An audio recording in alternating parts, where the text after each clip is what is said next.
Hello and welcome to Three Stones Podcast Episode 3. Subscribe now and join the conversation. All right, well, welcome back. We're here on Three Stones. How's your guys' week been since the last episode? Well, mine was good, honestly. I left my warehouse position and I decided I was going to focus strictly on school and working out and just getting a good routine going.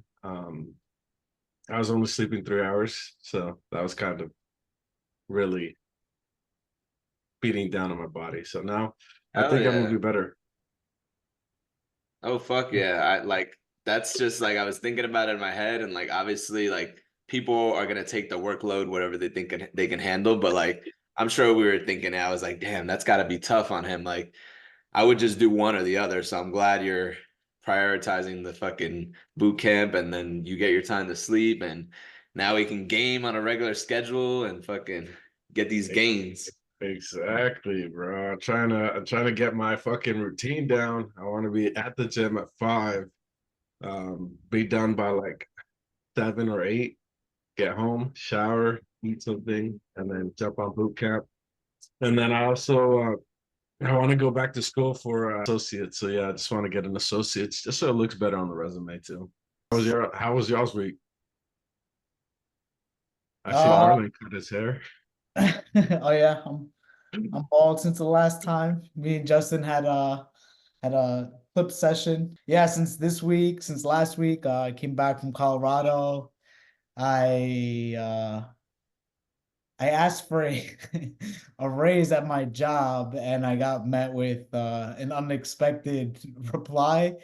I don't know how in depth I want to go into it yet, but it's still in the works. I wrote back to their reply. I still didn't get anything back. It's kind of a tough spot for me, and things are kind of up in the air where I don't know if I don't know where they stand. But I just need to keep one of the issues was my communication with them, which is kind of like a bad habit of mine. But from now on, I just think I need to keep comms with them, even though like I almost want to have this bad feeling like they're already kind of trying to push me out. But I'll still keep the communications up, and then just see where it goes from there. Other than that, just been hitting the gym. I hit some hot yoga this morning. Shit was fucking great. I love that shit. If you guys ever like have the time to try it, it's fucking awesome. But yeah, that was pretty much my week so far. Fuck yeah. That's pretty much like, the best thing that we can keep consistent, especially with this. Like now, Carlos is in the loop and we're all back on it. We're all getting on our schedule. So it'll be nice to do one of these and then have kind of like a pod lift. So look forward to that in the future for us, because we're definitely going to get it done. It was nice having Marlon over here. He came out last weekend, right? And pretty much, yeah, like end of the week. And we had a good ass time. We hit the slopes, got some pumps in. And so, I've been doing the same shit too, just fucking working, trying to get a pay bump too also once I go on permanent, because my situation is like, all right, I'm getting paid by a temp agency, which is cool. You can stay with so for information for guys who are like looking to get into a tech field, like physically, you can be in with a temp agency and pretty much let them know what your skill base is, and they'll pay you by that and pretty much get you the job. And then once you go from there, if you want to go permanent with them, how it works is usually you'll stay with them for like a couple months, and then you can ask that company for a raise or whatnot, and they'll basically have time to look at you, see if you're a good worker. So that's the state that I'm in pretty much now, just to give a little background. And so I'm looking to ask for a good amount. But the thing about this company, which sucks because I've been getting insight, is they pay biweekly. And right now I'm getting paid weekly. So that's one thing to consider too when you're going permanent, which I guess it helps to save. But for me, I like the weekly pay just because I'm comfortable with that. And I've already been getting paid like that from a different company when I was in California. So that's one thing that I'm looking forward to. But being that they give you a truck, which right now I'm driving my personal vehicle, You get obviously your gas paid. You know, if you ever get a flat tire, you can go and get it swapped out, whatever. It's like a lot of benefits to it pretty much. But when they do that, they try to say, oh, well, we're giving you a work truck, so we're not going to pay you that much hourly because da da da da. Like this is, you know, helping you out with your compensation, which I'm not going to buy that shit at all. I'm pretty much going to be like, that doesn't fucking matter to me. I can drive my personal vehicle. I don't care if you give me a truck or not. I need this pay, you know, for whatever the reasons may be. And then also I have another kid on the way too, so that's kind of like a driver for me. You know, I got fucking hopefully two boys gonna be growing up with me, so thank you, thank you. And then so that's one big thing for me, and then just fucking working out and did arms this morning, did legs and shoulders last night. Fucking been feeling strong ever since we did that lift, and so, you know, just going up from there and trying to push myself. And now that all the boys are fucking lifting, we gotta push each other and kind of use that as like, all right, did you go today type shit, but not, you know, saying that someone's not doing anything, kind of just like trying to keep them accountable in like a positive manner, which me and Marlon talked about that too. Like I told him I'm trying to be more positive and shit. So like anytime I catch myself saying any negative stuff, I kind of just be like, you know what, fuck that. What am I even talking about? So, but yeah, hopefully you get that pay bump or you find something better, Marlon. Because like we spoke about it, I was kind of like, you know, saying the same thing. I was like, well, at least you're already looking and stuff, so hopefully you'll be good, and they'll like realize that like you're doing a lot of shit in your work field, but you know. Yeah, Yeah. maybe I'll talk about it a little bit more in depth, kind of more of my thought process, not as the I guess the more of the details, how I'm kind of looking at the situation. But you know, I guess I'll see if that comes up later. But yeah, yeah, I do feel strong too since that lift, bro. I feel solid. I've been feeling solid as shit. My legs feel solid. My back feels solid. I'm fucking just going. I think after this, I'm gonna go for a weighted hike with Zoe too, just for the fun of it. Damn, Yeah. I must have missed fucking an epic lift, huh? It was because we did hit legs and then we hit the slopes the next day, but it was like it's more like a suspended squat, and so you're really getting in deep and like that burn. And so the 2 days after, like the rest, felt fucking great, bro. My legs feel fucking solid, like stones, I boulders. feel like, yeah, I feel like if we didn't do that lift, I probably would be in worse shape, even though that doesn't kind of make sense because we destroyed ourselves. We went deep on squats, which I loved, but I felt like that was like a pre-stretcher. And usually the best thing, like I remember when we first started lifting, like you would think, oh, I did a hard leg day. I feel sore. Let me not go heavy on legs or do anything that has to do with legs for the next couple of days. When really the best feeling is probably doing like a lightweight squat and like stretching those muscles out again and kind of like waking them up and being like, no, bitch, like you're good. You just need to fucking get stretched out and like get rolled out. And we did recovery shit too. Like we rolled out on the fucking rollers the next day. So I feel like, you know, that's one thing I picked up from you is like if we focus on the recovery shit, then we can always keep going forward and not have like any standstills, you know? So Yeah, Yeah, that's one big thing. Oh, my bad. go ahead, you got it, you Uh, got it. I was gonna say that's one big thing I've been seeing a lot recently is a lot of people getting injured while lifting, and it's because they don't focus on that recovery.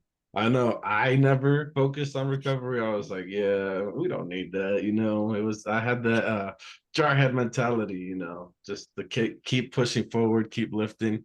So yeah, this is something I'm gonna focus on this go around is focus on that recovery and those stretches because I never stretch, and that's something that I have to start doing. yeah, I would say like in the beginning, that's kind of like your thing. Like you're kind of, it's not your fault really as an intro. Well, not you specifically. I'm just saying to the audience, like when you're an intro lifter, you kind of, like we talked about last episode, you're building your structure as to what workouts you want to keep in and what you're trying to go for. And then once you do that and you kind of have your structure and your days set up, then after that you focus on, okay, you know, let me stretch or roll myself out before this lift or because the rest of the stuff, the recovery is in the kitchen. It's like, all right, let me take my BCAAs and my vitamins and do all the stuff that, you know, is going to keep my body healthy and feeling like it can lift this much. Like that was a big thing for me. Like, all right, I'm bulking, but I need to be putting the amount of calories I'm burning out, which, you know, I burn a lot fast. So, you know, being with like a fast metabolism, it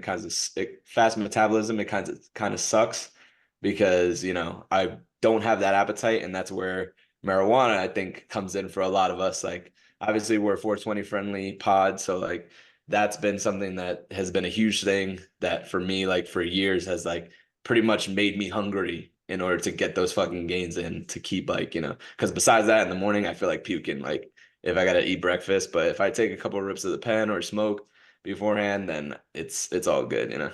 Yeah, I feel like I wanted to say when you were talking at first was that it kind of felt like I was working out, like building up to that point.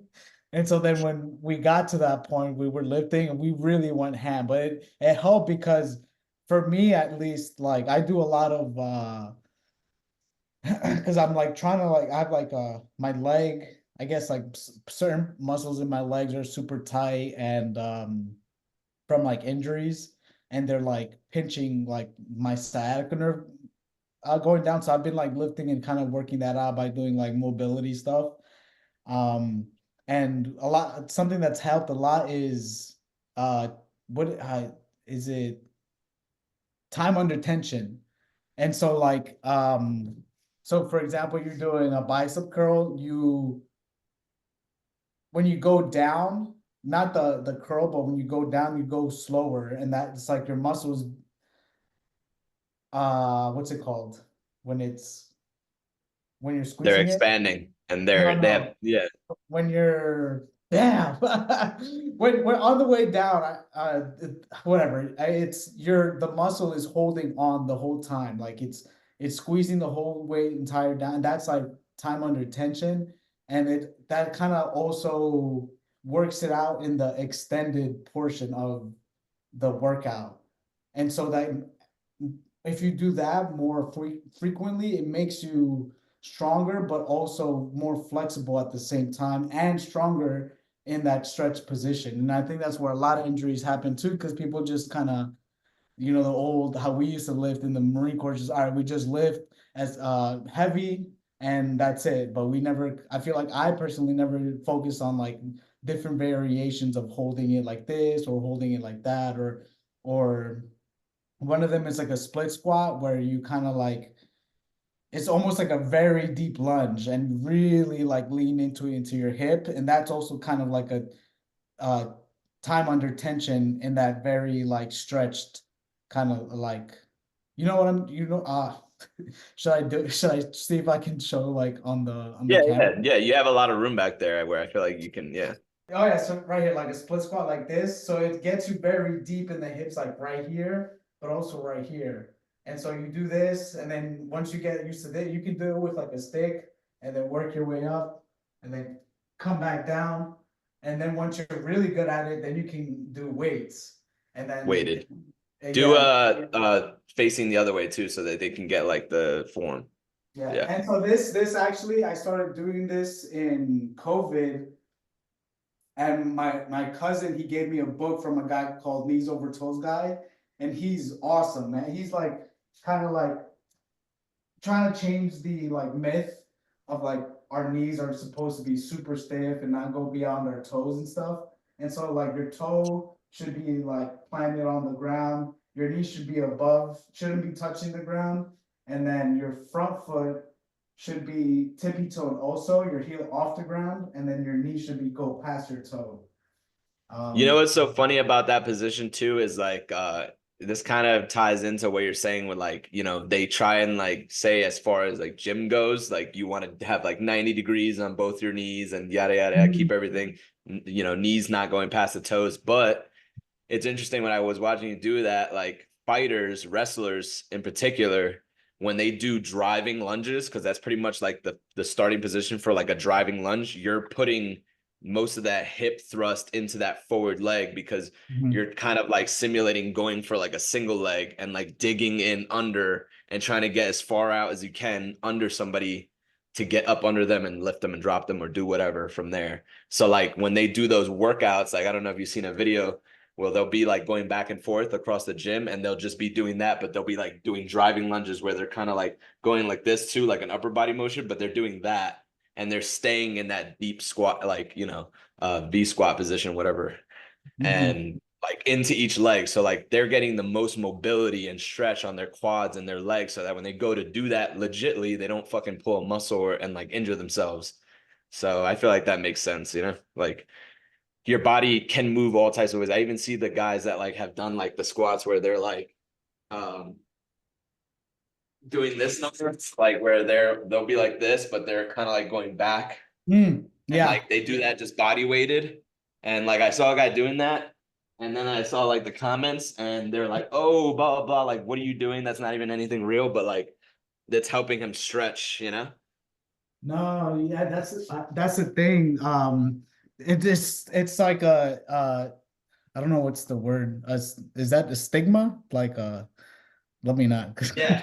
Yeah, It's like like the a stigma stigma where like surrounding people it. think like, oh yeah, you're gonna hurt yourself and da da da. But like it's just it's kind of that how do I say it's like not all the textbooks aren't completely right. There's stuff that like we haven't gone into, and just because it's not in the textbook doesn't mean it's like dismissible. Like there's something here, and this is the book that I kind of started with, and it's this guy, knees over toes guy.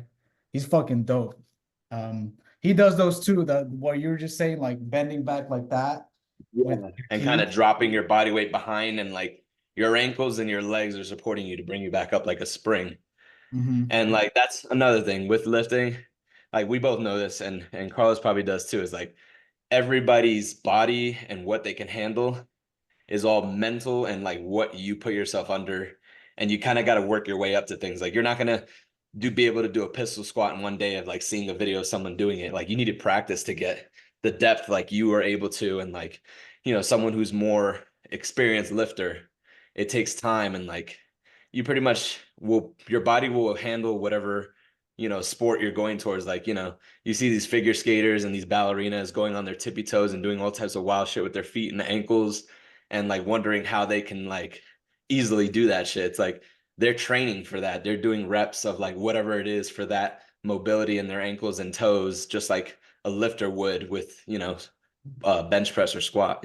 I mean, like I said, I started kind of like I didn't really do a program. I like took his exercises and I just started like implementing them into my workout, like certain warm-ups and stuff like that. Um, and I've been doing that since COVID. And how long has that been since COVID? Four That's years like now? 3 years? 3, 4 years. It's been Yeah. almost 4 years, and like I'm just now starting to see like I mean, I saw results before, but now it's almost like it's at to the point where it's very like, damn, I feel very balanced and my hips are way more open than they used to be. And it's you got to play the long game, honestly. And Yeah. I would say that I wasn't as consistent as I could have been, and so maybe I could have finished it earlier. It's all up to you about like how consistent you can be. But since I like to do things like every, in waves, I guess. It took me a little bit longer, but I'm here and I feel stronger now, so fuck it. I mean, that's one of the biggest things is the stigma around lifting is it's really just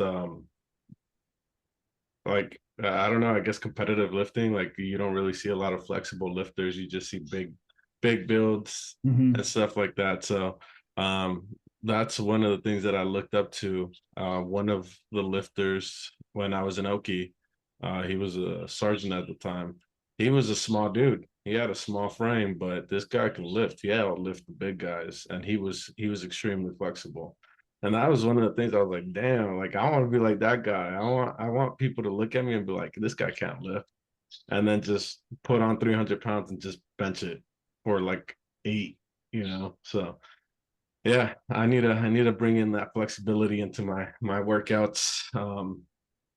That's something I want to try. So Yeah. I'm gonna look over that shit. And to what you just said, Carlos, it's like another big thing that I've been realizing. It's like how mentally afraid of you are how mentally afraid you are of failing, basically, because the reason why most people you see don't hit depth, it's not because they're not, some of them is because they're not flexible enough. Most of them is because they don't want to go deep enough because they're scared they won't come back up.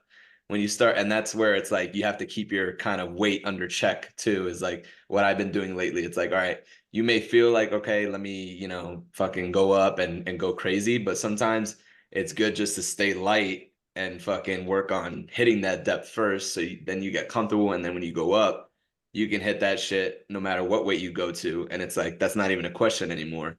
Whether you're hitting depth, it's okay, can I get these reps out now? And then that's kind of as you go, like you start honing in on your craft and like tightening things up. And then you're able to just focus on the other shit. And that's where it gets fun. And you're kind of like, you get fucking hyped up when you hit certain lifts and hit PRs and shit, which is like after that, that's the goal. That's like, all right, I was fucking curling 8 to 10 for these 35s. Now let me see if I could do these 40s without kipping and like, rocking my body. And when you can, you're like, oh fuck yeah, bro. Like I'm getting strong. Have you guys seen the trailer for the Iron Claw with Zac Efron and the guy from Shameless?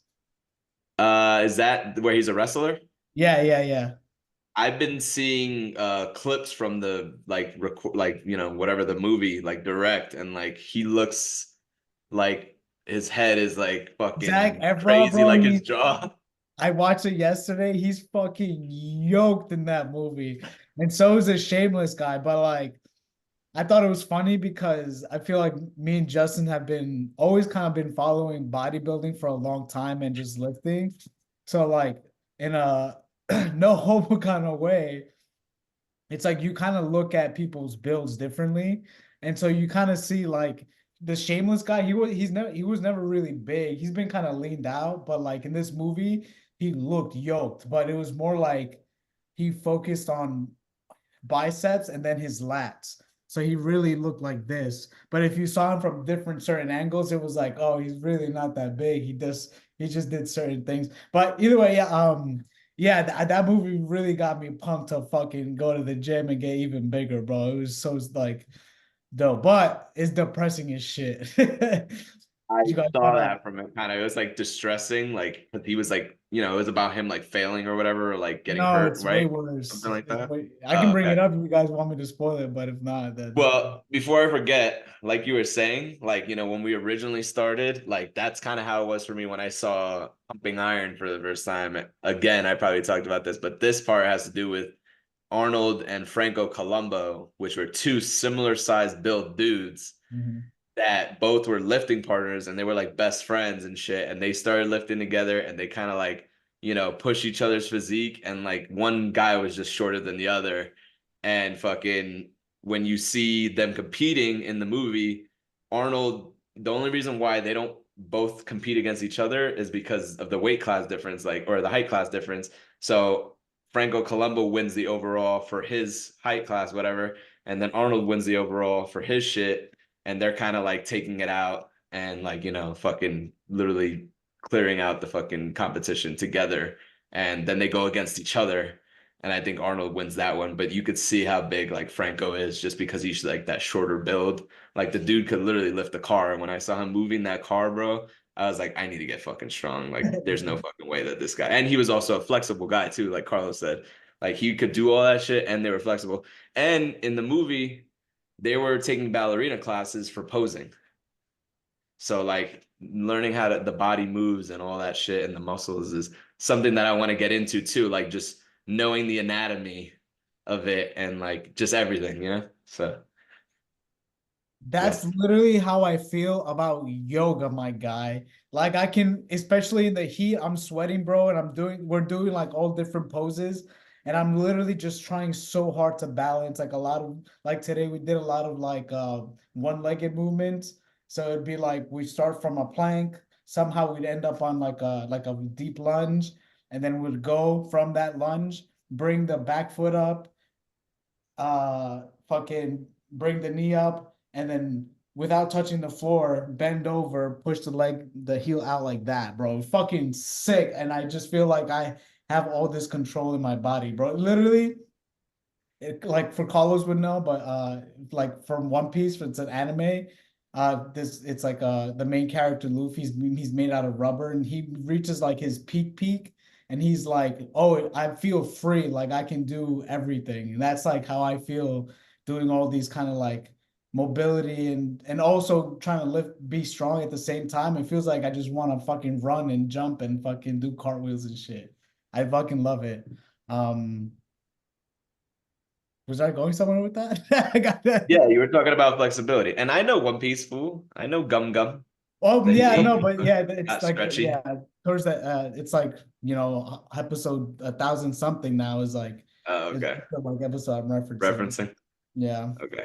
These actors, like, you see them go through this intense training just for a role, and like how that can even be a driver for them. Like, imagine what their mentality is going into that. Like, Mhm. are they worried about the role, or are they worried about the fitness? Do they get into it partially, and then after that they're like kind of like, oh, I'm gonna keep doing this. Like, I'm addicted now. Or like, then another thing I also wonder is like how much supplementation is going into that, because there's a short time span that goes into, they're like, okay, we need you looking like yoked in a year.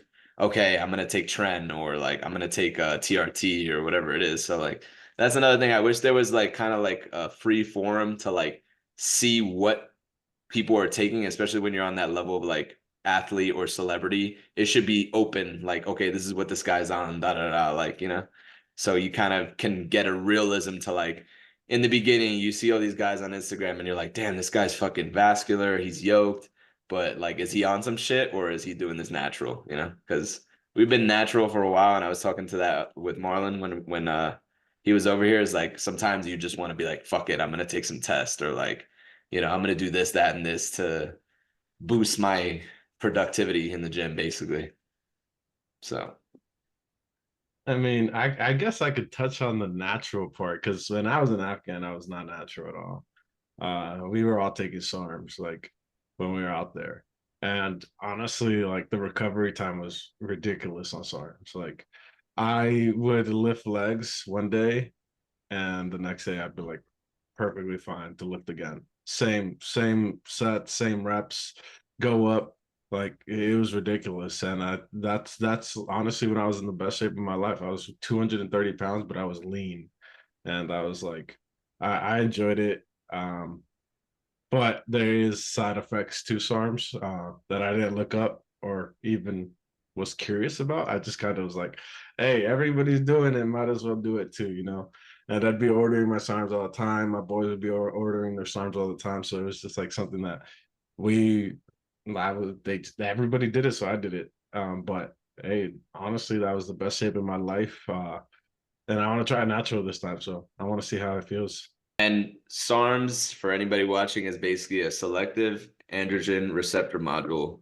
And it's something that people take when they have like, muscle atrophy, or like they have something medically that a doctor prescribes to them so that they could gain weight because they're losing weight at a rapid rate or whatever it is. And I looked into that too. Also, I never tried it, and I was telling Marlon too that I was gonna try that if anything. Definitely not like trying or anything crazy like that. But that's the crazy thing, that like if you don't look into it, there's so many additive supplements that you're supposed to be taking on top of that in order to keep your levels and everything, so that you don't get like, puffy nipples and like, certain things like acne and or just anger and or depression.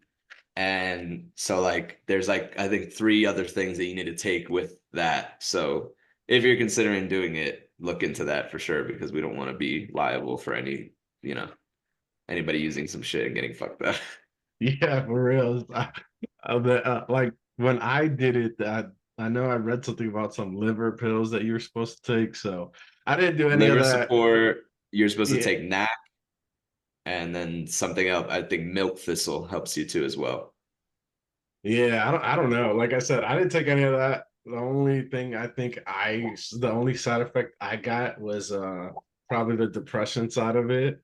But now that's kind of handled in a sense. So that was the only side effect I got. So for the viewers, listeners, take Justin's advice. Don't take my advice. I just did it on a whim. Neither of our advice. We're very vague on this. But I plan to hopefully in the future, maybe I can be like a test subject because there's gonna be a point where I'm comfortable, financial wise and just where I'm at, and I'm probably gonna do it, but I am gonna do it the smart way. So I'll, document that on here, which now that I'm saying it, it's making me want to do it. So I probably will. And then, we could use that as like a kind of like a test, like, okay, I weigh this much now, I'm gonna start it, and I'll let you guys know how it's going and shit each episode. I'm not opposed to, and I told this to Justin too. I'm not opposed to doing that the right way, of course, but like I feel I would want to be doing the most I can naturally before I start doing that, because I feel like a lot of people will be like, "Oh, I'm not getting big," and you ask them like, "Well, are you really eating like what you're supposed to be?" And like, they're probably not. Like a bunch of, I remember people always asking me like, "Oh, like why am I not getting big?" I'm like, "Bro, you need to eat more protein, more protein. That's literally the answer, more protein." And then they'll be like I'll go to the gym with somebody and they're like, "Oh, it's my first meal of the day," and it's like 5 p.m. and it's like, bro, that's why you're not getting big. So for me, it's like I think I get pretty muscular pretty easily with the minimum stuff that I'm already eating. I probably eat like twice a day. I'll have like a probably heavy three eggs and some bacon in the morning and fruit. And then my evening meal is probably like, I don't know, like a chicken breast or a burger or something. And usually that's like usually what it is. And I don't even do a protein shake sometimes. And it's like I'm still getting kind of lean on because I'm still hitting the gym, but like imagine how much more bigger I could be right now if I actually just did 1 gram of protein per body weight. Like, so that's my take on it. I'd rather be naturally maxed and then go the extra step. I want to Yeah, say that's what I something. just was gonna say. Hold on, Uh, real quick before I forget. I just was gonna say that too because I don't plan to do anything like that until I hit 180, which has been in previous and Oki. That's the biggest I got. Just like you said, eating, staying on the diet in the kitchen and on the lifts, obviously high weight, low reps for mass, and then, changing out from water to milk for fucking protein, which I think helps with thickness. And so that's what I'll do first, which I'm at like 171 right now. So, I got fucking 9 more pounds. All right, good. yeah, so what I wanted to say is for everybody listening or watching, these guys took it when they plateaued. I took it when I hadn't even reached my plateau on weight or my weight for like personal weight and like lifting weight. So these guys were taking it the right way. They're the ones that when I was in Afghan, they were taking it the right way. When they plateaued, they couldn't go up. They couldn't go up on weight. They were doing the right things. So they took it then. I took it right off the rip. Like I was like, I wanna get big. Someone told me taking SARMs get you big, and I was like, let's do it. So yeah, it's usually what I saw was the trend was when you plateaued, that's when they took it. So don't just jump in there and be like, hey, SARMs, I heard Alex from 3 Stones saying that SARMs is gonna get you big. Like don't don't don't take that advice. It's usually when you plateau. I had one more thing I wanted to talk about. What I've been kind of what's been kind of motivating me lately, and it kind of came up in the movie. The movie, I don't know. I probably like I'm giving it more meaning and stuff than it is, but like it's helping me. Like it just one, they all look like they're tall ass dudes, and they're just like the epitome of like being young and fucking fit and huge, and like we're still that, bro. I hate hearing people my age talking about, oh yeah, I got that 25-year-old back and da da da this and that. I'm like, bro, we're still in our prime, bro. And like as men, bro, we still have so much to beat to like you know that saying like the worst feeling is to never know or to never see how strong you can really be type thing. Like, fuck yeah, bro. I want to be strong as fuck and like within like healthy boundaries. I don't want to like go overboard like some people do. But yeah, bro, I just want to be fucking see how far I can go and how strong I can get, and And then it's not just in like how much weight I can put. It'd be like how fast I can run, how high I can jump. Like I want to be like an athletic, like all around person, you know?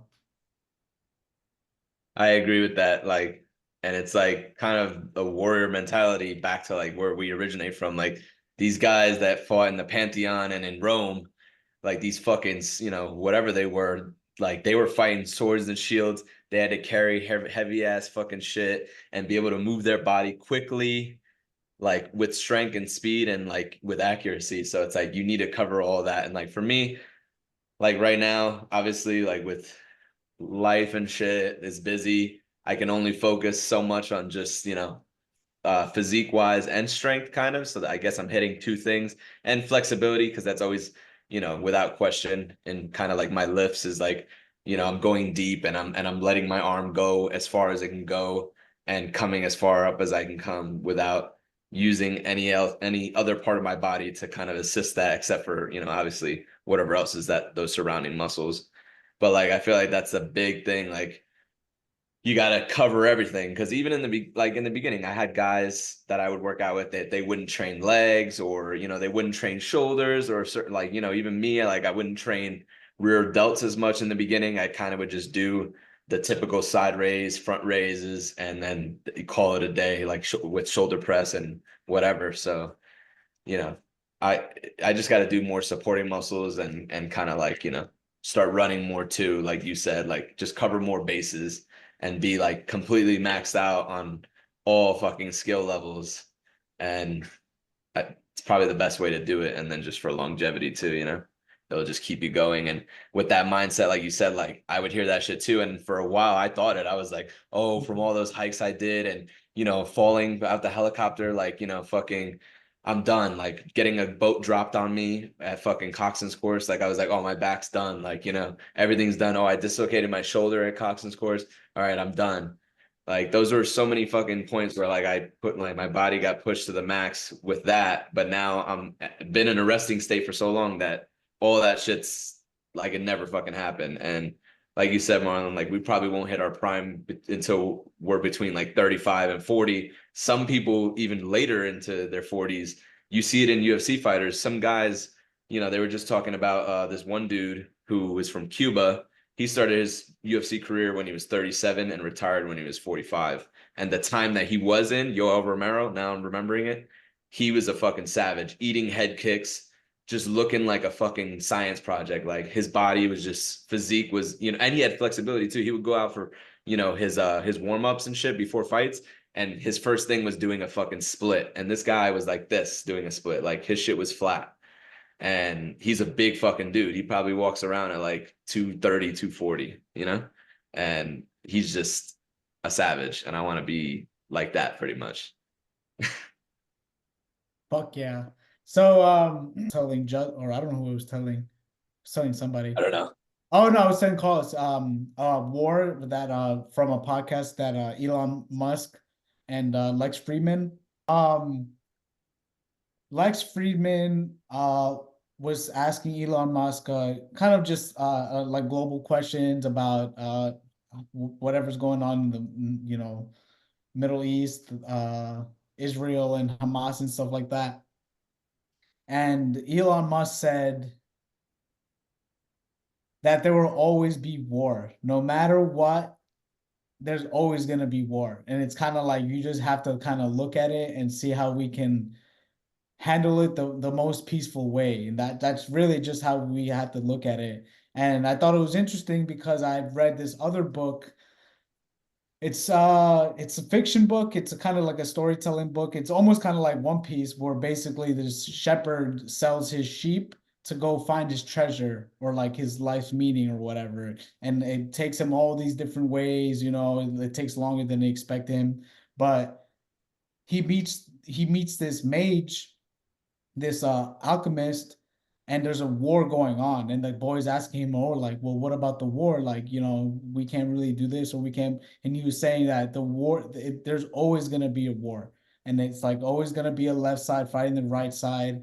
And then Elon Musk had made the point that if you look at nature, like chimpanzees in the wild, it's fucking slaughter. It's murder every day. Like it's just horrendous murder every single day. We came from that. So we're not abnormal for fighting each other on a global scale like that too. Like it's just like almost like what we're meant to do, or like um yeah, I don't know what you guys think about that. Like it's just there's always gonna be some type of conflict, going.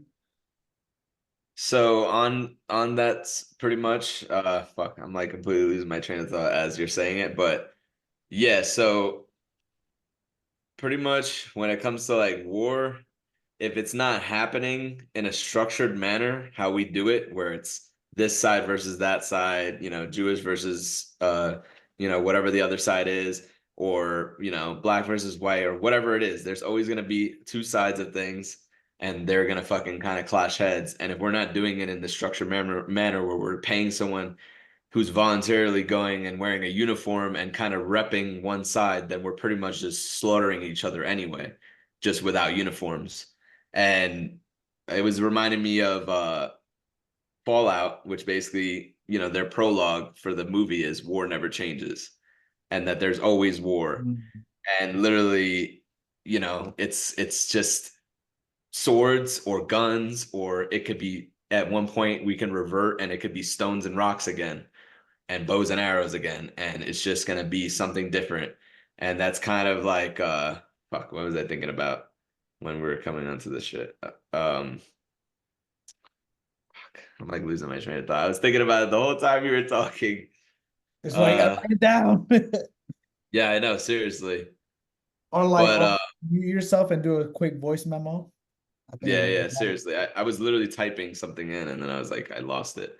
But it's like always going to be there no matter which way we structure it. And the funny thing is it's religion, it's fucking, stupid things. It's always going to be something. It's, oh, okay, should we have guns or not have guns? We're having a war over that. And it's just comes down to that complexity, like, are what levels of there are of war, like does having it kind of keep us level-headed? Because if we're not doing that, then there's gonna just be people randomly fucking killing people and people not knowing about it, or serial killers and shit like that. So, and it's also in a fucked up way kind of population control, because if we never have war and we're all just living on this earth, we're gonna run this place up pretty quickly. And if anything, something's gonna pop off because we're all living on top of each other and tensions are high. And we're all coming from different walks of life. We're all very different. Our brains are and our personalities are constantly changing. So one day we might have been for Trump and now we're for fucking Biden, and who knows why, but now that's causing a war. And it just sucks because, oh, and this is the point, I just picked up on it again.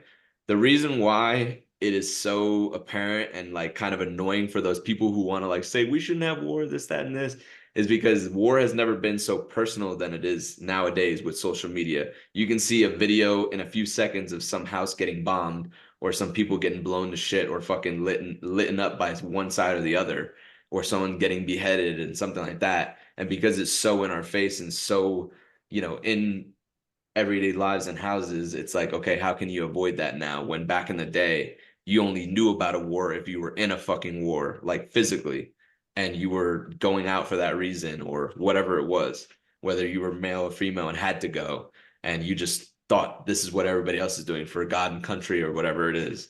So now that our phones we're a click away from war, it's like people want to stop it, but it's been going on. It's just now you have a phone to tell you that it is, you know? And that's kind of the same with all this information that we get from like, news that are putting out certain things. It's like you see what they want to put out, and we're getting that information instantaneously. And that's just kind of, making people paranoid and makes us here at home like kind of like on edge. So You actually touched on one thing that it was running through my mind, and I was just like, but you touched on it right now with a click away. And like when I was in Afghan in 2018, no one fucking knew we were still out there. Like I would be telling people, yeah, I'm going to Afghan on my deployment. They'd be like, what? I was like, we're still out there? Like it wasn't getting that social media coverage until I think it was 2019 or 2020 when we pulled out. That's when it got all that social media coverage, and everybody was like, oh yeah, like we want everybody out of there. But that's the big thing, like you said, it's you're a click away from war. And that's kind of crazy you brought that up, because yeah, no one knew in 2018, and then 2020 or 2019, that's when it was like, oh okay, now we know, we want everybody out. And then on another note, uh on what Marlon said, that we're what Elon said, that we're like, it's nature, it's our nature to basically go be at war. Um and yeah, I would agree that it's what's the word I'm looking for? Not out of our nature, I guess, to be at war, but I feel like the difference between humans and chimpanzees is that we developed our brain. And one thing that I would kind of bring up and acknowledge, at least, is now war is different because there's a lot of deception, and that's like the biggest thing now is, someone could be misleading you into this or telling you this, and then it could completely be something different. And I feel like that's where the tensions actually build up to cause a war. Because sitting here thinking about war, I was like, yo, we're humans, we have brains, we have voices, we can negotiate shit out. But at the same time, like with negotiations, there's always a side that loses. And that's where the war actually picks up. Yeah, and then me and my wife were actually talking about this last night because I rewatched a movie which is all-time favorite. I recommend anybody watching this to go see it because it's just really good. It's intellectual. It's like, multilingual, and it just gets you thinking, and you got to pay attention. And it's Inglourious Bastards. And it's about, the Nazis and the army and what was going on. And it's kind of like Quentin Tarantino's own spin on the story, but when you see and think about, okay, this happened in history, like one guy with no technology was able to influence so many fucking people and get them to follow him for one agenda.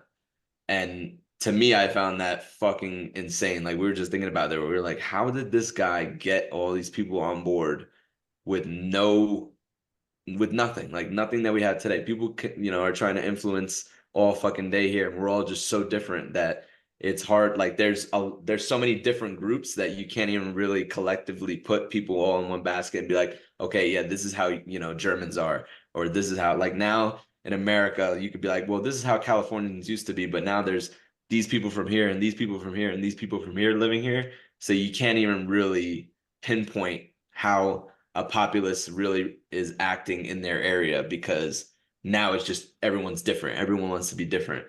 So then that was pretty much what you're talking about with the war too, is like it's hard to put a face and like get everybody behind, one fucking thing. Because before, back in the day, you should just be like, oh, USA, do it for America, da da da, like do it for red, white, and blue. But now we're all so different in the red, white, and blue that some of us want to go and die for this country, and then next thing you know, the other fucking guy doesn't. And it's like, okay, what are you living here for then? Because this is a land of the free, and freedom of fucking speech, and you have your rights and shit as a person. And so it's kind of like it was probably better off for us back in the day, kind of having not everything available to us, because if you have nothing that you're worried about on the other side of the world, then you're worried about your community, and you're worried about the people by you, and kind of like banding up and being like, if something pops off, this guy next door and this guy, they got my back, because we're talking to each other. We're constantly passing information. That's how it used to be back in the day. And that's why I feel like we were more of like a camaraderie. We knew who lived 2 blocks from us. Now you don't even know. I don't even know who lives fucking across the hall from me. I've never even had a conversation with them. And it's same thing in California. People are just so to themselves and worried about what's going on everywhere else and on their phone that, that's kind of breaking us down in a way. So I want to play devil's advocate here. All right. So you said we'd be better off in the old times where, you just went out to war because it was happening, and, not just went out to war. I'm saying you just worry right, about your bro. community rather than what somebody else's conflict is. It's kind of shut off to you.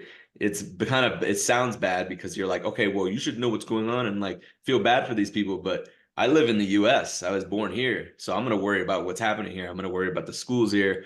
I'm gonna worry about the jobs here. I'm gonna worry about the community here instead of worrying about something that's 1,000 miles away that I can't control. So it's more like we were focused on what's happening here and now rather than what's happening somewhere where, there's no control type shit. It's not really pertaining to the war. It's more like, you know, too much information. Yeah, I get that, but I guess what the point I was trying to go with is essentially, so would you go out there and die for a country that you don't even know what you're fighting for? Because I know for me, the biggest like thing that turned me away from the military was when we pulled away from Afghanistan and everybody, like all the people ahead of me, the people that we lost when I was out there, like we didn't lose any Marines, thank God, but we lost people out there. Like I had friends that lost friends out there, and I guess what turned me away was we were there with an objective, and then we just decided, all right, we're up and leaving. And we never really understood why it happened. But I guess what the message or what I'm trying to push through is, would you go out there and still fight if you didn't know the real reason why you were fighting? Because right now I feel like there's two sides to every single fight. And I feel like in the US we're divided right now with the current situations. Everybody's divided. And I'm just like, look, personally, I don't want to get my nose involved. I don't want anything with any of that. But like what's your standpoint on that? So my answer for that, and it's been getting longer and longer as I've been saying it over in my head, is pretty much yes. Regardless of that fact, I will still go out to that war, not because I'm misinformed and just going to do what the government tells me. It's because regardless of the fact, if I signed up, I knew what I was signing up for. And if someone else from America who's like me from it, I don't care if they're from Florida, I don't care if they're from California, they're from the United States, like me, they have a family and they're going out there. I'm going out there because they're going out there. I'm going out there for the person who's to my left or my right, not the person who's in front of me.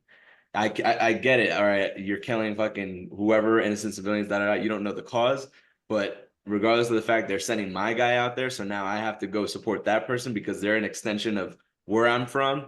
And if I didn't do that, it's kind of like doing a disjustice to like, myself, because then I know that someone else won't want to do that for me and make sure that I get home to my family.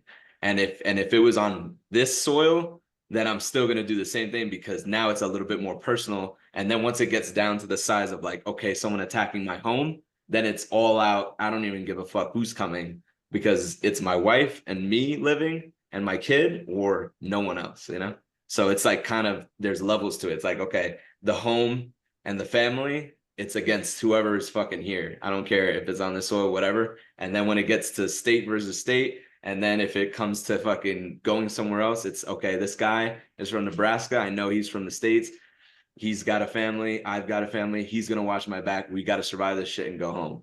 It's not even about anything else because that's the largest scale that I'm talking about where we have no control. Unless I go to Congress or if I become an elected official, there's nothing I can do about the bigger picture. It's still going to happen.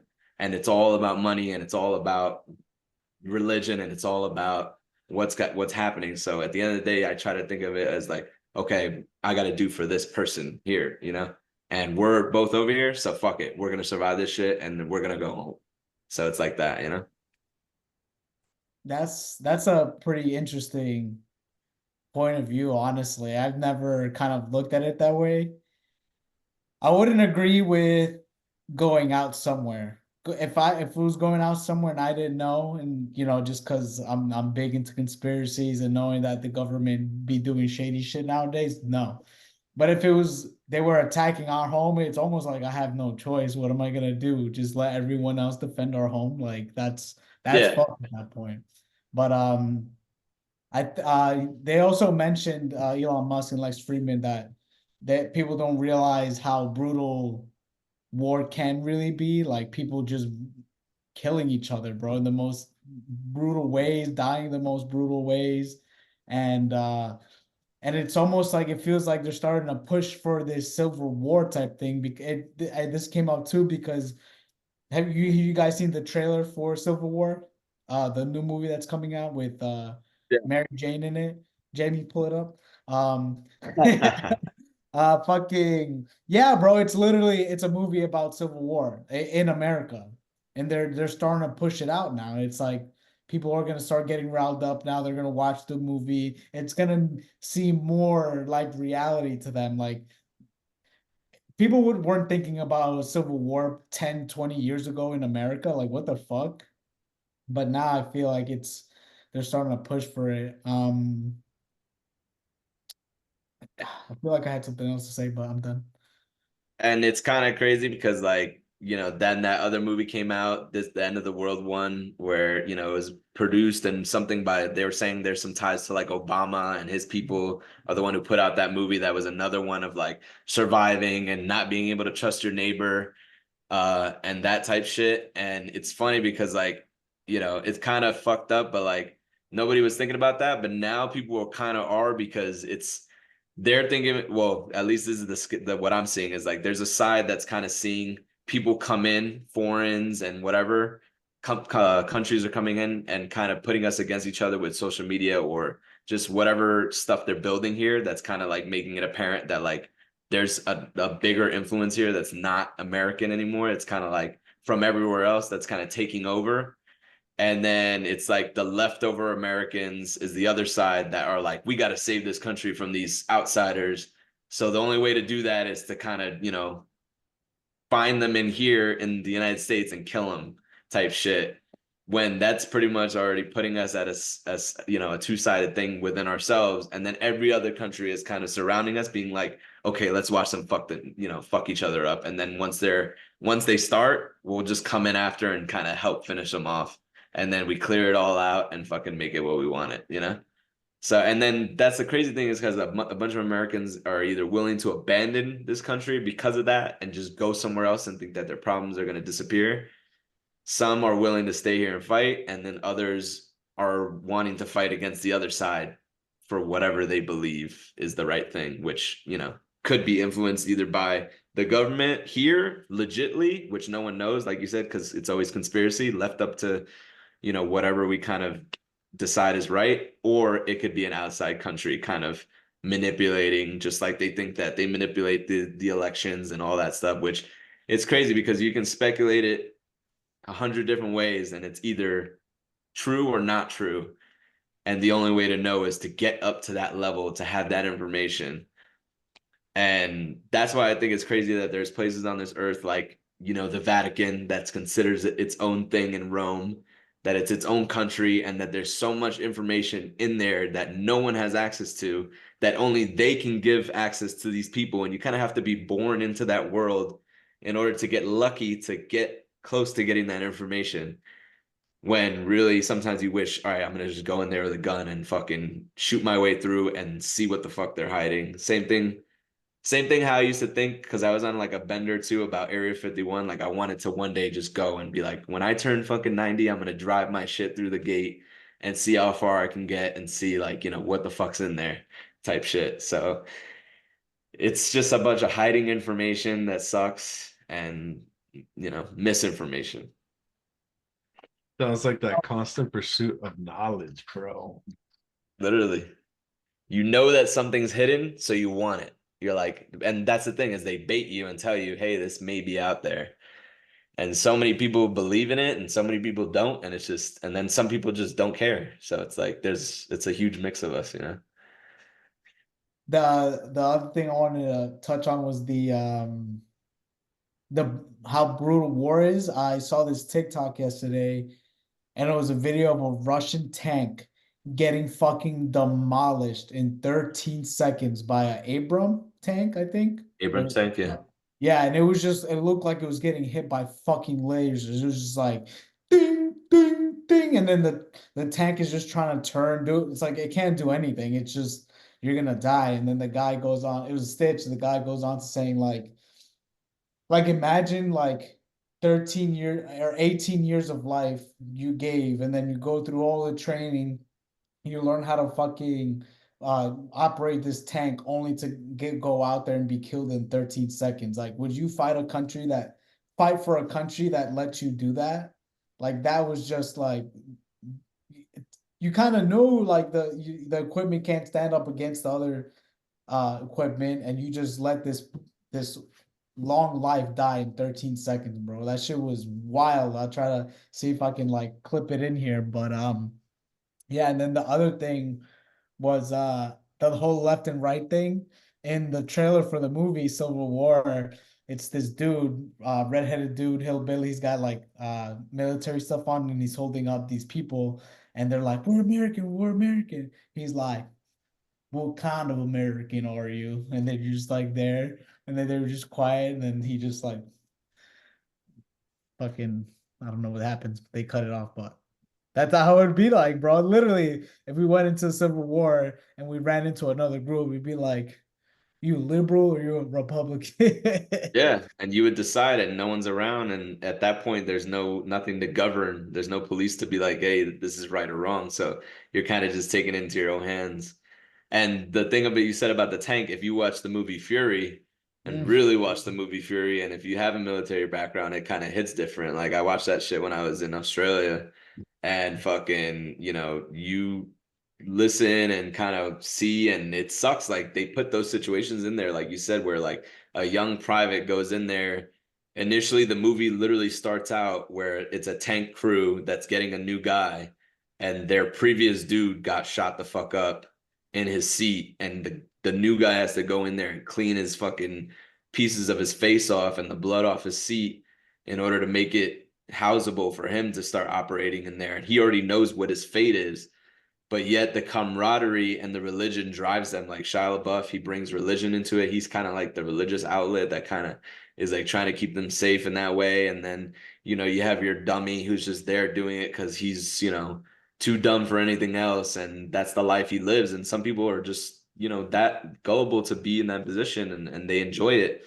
And kudos to them, honestly, for having that mentality and to be, at peace with that. And then there's other people that feel like they shouldn't be there at all, but they're also there for whatever reason. Like, the it's just like crazy, like the backgrounds that people come from. And another movie that's similar to that is Saving Private Ryan with Tom Hanks. Like the dude's a teacher before this. Like they thought that he was some badass thing because he's a good captain, and then when they find out what he finally tells them what his real career was, they're like kind of shocked to see that someone that can come from that background can like take up to this position and kind of be the best at war. But you know this is the background he's coming from, a scholar, a fucking, somebody who is shaping minds and shit and fucking doing stuff like that. So it's like wild, like.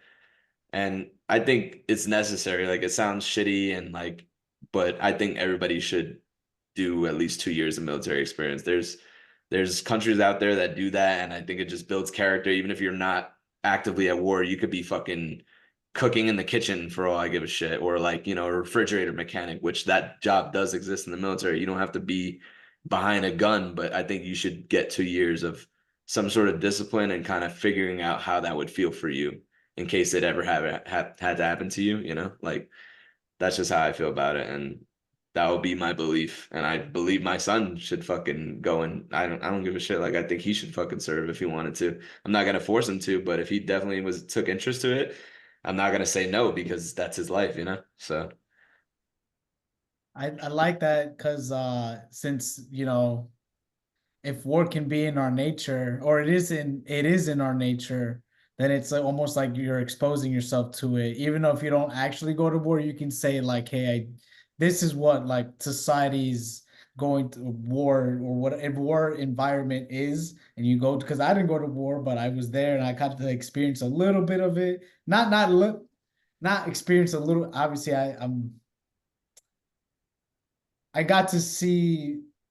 I don't even know. I was there, but not in war, but just like got to see like a part the of it, lifestyle. yeah, the lifestyle of it. So yeah. Yeah, because training is a big thing. Like, they try to get it, especially the Marine Corps, as close to the realest thing, even if you don't go somewhere like, they have simulation, they have fucking sim rounds that you can use, and they have certain training grounds and places in the country, in certain countries where you can go and get certain training, and they try and make it as realistic as possible so that if you're put into that situation, even if you don't go, you by the book, according to them, have gotten as close as you can, similar to like a warrior. Like, you've trained on the rifle range. You've done this many reps of fucking hammer pairs to where when the point comes out where a guy comes out the door and it's not one of your dudes, you already have that muscle memory to raise your fucking rifle up and flip that bitch off safe and, take him out. So it's like, even if, like you said, like, even if you don't go, you're getting the training that they deem necessary to be like in that realm of like war. And like you said, if you expose yourself beforehand, even if you never have to use those tools, it's better to have those tools ready than to never have ever even thought about it and then be put in a situation where you have to make that type of decision, or like pick up a gun and then you're like, how do I even take this thing off? How do I fucking take this thing off safe and fire it? Like, you have no idea, you know? So it's kind of like knowing how to camp or fucking hunt. Like, those are valuable tools that we, gotten away from in all these years, and we should all have.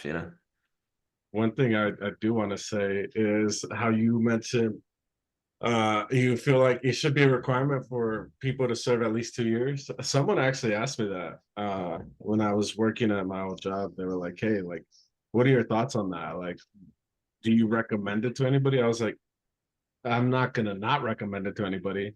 I think the service has a lot of valuable tools, like we were saying right now, that you can use in civilian sector. Like, if a lot more people were exposed to like having to serve 2 years, they would understand a little bit more of like how it is to be a service member, the structure, the discipline. Like, that's one of the big things that you get from being a service member is the discipline and the structure. Like, I know for me, that was one of the hardest parts when I got out, was not having that structure.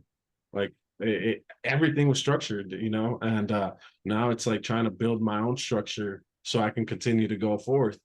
But yeah, like, I agree. I feel like, yeah, those 2 years should be a requirement. Like, it's not only like the war things that you pick up. It's not like the warrior skills that you learn. It's like you learn a lot of other different skills that will be helpful to society.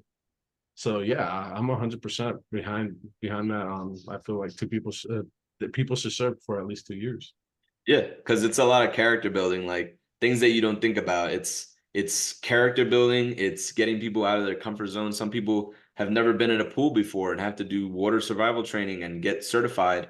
And the biggest thing was like a lot of dudes were drowning. Some people didn't know how to swim, others would excel, but then you go on to the next step. Like, it's getting you to fucking fast rope down a huge tower. That's like, if you're scared of heights, like, it's getting you out of your comfort zone and exposing you to things that you wouldn't be exposed to on your own, because you're not going to put yourself in that situation. Now you're being put in that situation by somebody else, and they're doing it in a way that's going to keep you safe and teach you.